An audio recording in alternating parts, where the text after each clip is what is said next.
This is the story of a boy named Haminuddin. Haminuddin comes from a large family and had to live with his grandpa and grandma. They lived near a rubber plantation, and his grandpa was a rubber tapper. Every weekend, Haminuddin would follow his grandpa to the plantation and help out with the work.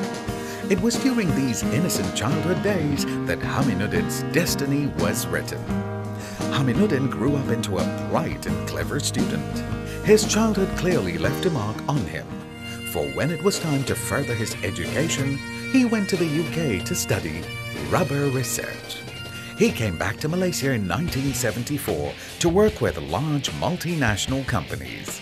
From an apprentice, he rose to the position of Regional Sales Director at Baxter in a career spanning 23 years. In 1996, driven by his entrepreneurial spirit, he formed a small company trading in imported disposable products for the medical industry. However, the timing for his venture was bad. The Asian financial crisis struck in 1997. Businesses were crashing all around him.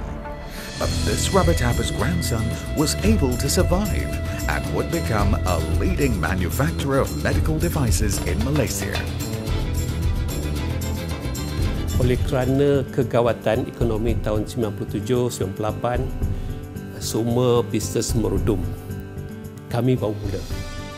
Yang di situ saya lihat tadi contoh yang saya beri, waktu saya import barang, harga pertukaran dolar 2.3. Kegawatan dia menjadi melonjak sampai 4.3.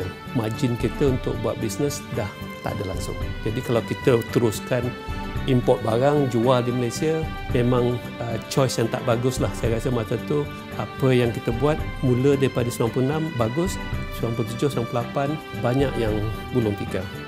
Tapi saya survive kerana mungkin ada pengalaman bekerja dengan syarikat sebelum tu 23 tahun. Itu membuat saya teringin nak membuat sendiri dan jual barang. Itulah permulaan saya tahun 1999. In the early days, Haminuddin received a helping push when he was given an incubator unit at SME Bank's factory premises in Sungai Petani, Kedah. He did very well and soon outgrew the small premises. Selepas itu saya lihat bisnes tu berkembang dan tempat yang disediakan oleh bank tu adalah terlalu limit, kecil. Dan saya bercadang waktu tu kata, okeylah kita buka kilang sendiri dan berjumpa dengan SME Bank. SME Bank kata, kita belajar dulu kata macam mana nak buat bisnes. Dan saya pergi kursus skim latihan usahawan Bumi Putra tahun 2001 dah start saya.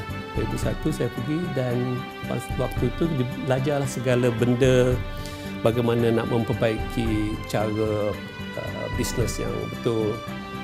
Terutama sekali yang saya masih ingatlah diajari untuk buat business plan. Kalau business plan tu tak elok, rasa tak eloklah bisnes. In 2006, SME Bank extended financing of 2.7 million ringgit for his business expansion. A second financing of 1.3 million ringgit further increased capacity and growth. From a staff of 3, his company now employs up to 120 people in different roles. And he has plans to double his workforce and quadruple his production capacity in the near future to meet increasing demand. Saya menimba pengalaman selama 23 tahun dan saya ada modal sedikit, saya mula berniaga. Jadi dari situlah saya rasa minat timbul bila bisnes tu menjadi, minat tu bertambah. Jadi dia satu dorongan bagi anak-anak muda, kalau kita ada minat, pilihlah berniaga apa pun boleh jadi.